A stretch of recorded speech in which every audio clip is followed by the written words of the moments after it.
Shalom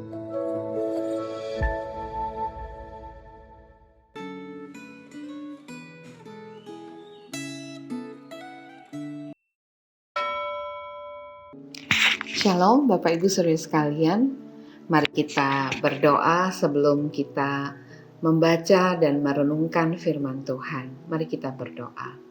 Tuhan, kami serahkan waktu ini, mohon berkat dan anugerah Tuhan, supaya kami boleh memahami firman-Mu dan kami boleh sungguh-sungguh diberkati oleh kehadiran Tuhan lewat firman Tuhan.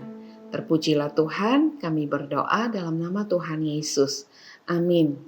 Pembacaan firman Tuhan pada hari ini Kidung Agung pasal 2 ayat 8 sampai 3, pasal 3 ayat 5.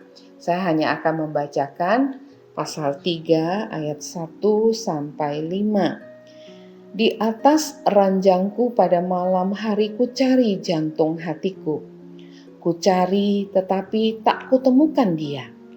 Aku hendak bangun dan berkeliling di kota, di jalan-jalan dan lapangan-lapangan. Kucari dia, jantung hatiku. Kucari tetapi tak kutemukan dia.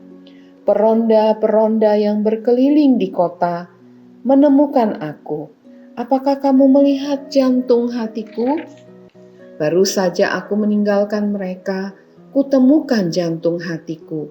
Kupegang dan tak kulepaskan dia, sampai kubawa dia ke rumah ibuku, ke kamar orang yang melahirkan aku. Kumohon dengan sangat putri-putri Yerusalem, demi kijang-kijang atau demi rusa-rusa betina yang liar, jangan kamu membangkitkan dan menyalakan cinta sebelum diingininya. Judul kita pada hari ini, penantian di ambang pernikahan.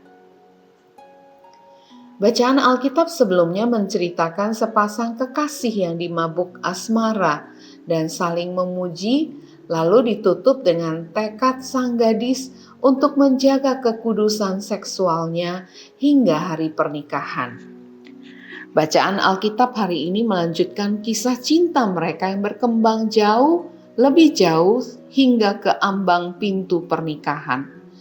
Penulis menceritakan perasaan dan pengharapan yang kuat dari sang gadis saat menantikan datangnya hari pernikahan tersebut.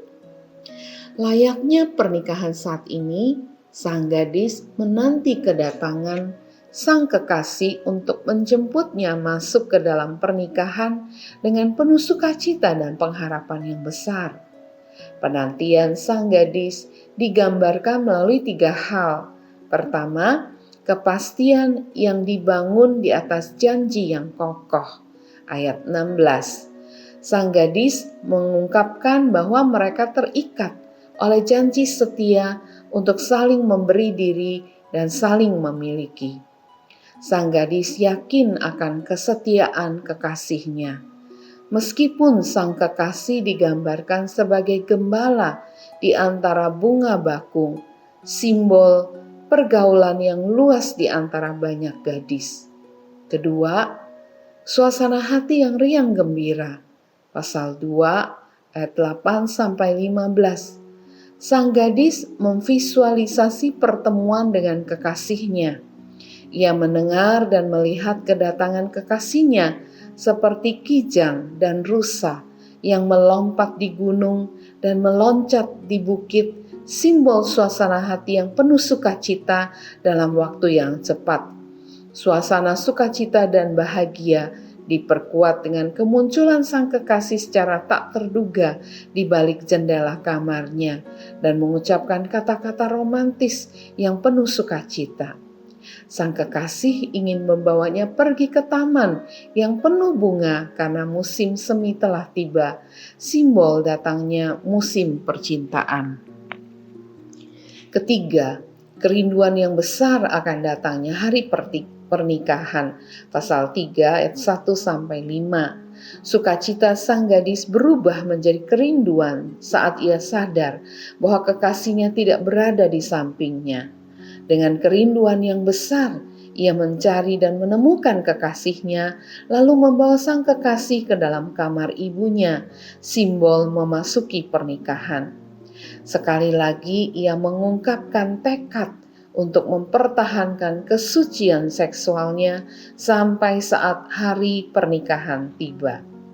Sama seperti sang gadis menanti kedatangan kekasih untuk menjemputnya masuk ke dalam pernikahan, gereja harus memiliki sikap yang sama dalam menantikan kedatangan Kristus menjemput gereja sebagai mempelainya.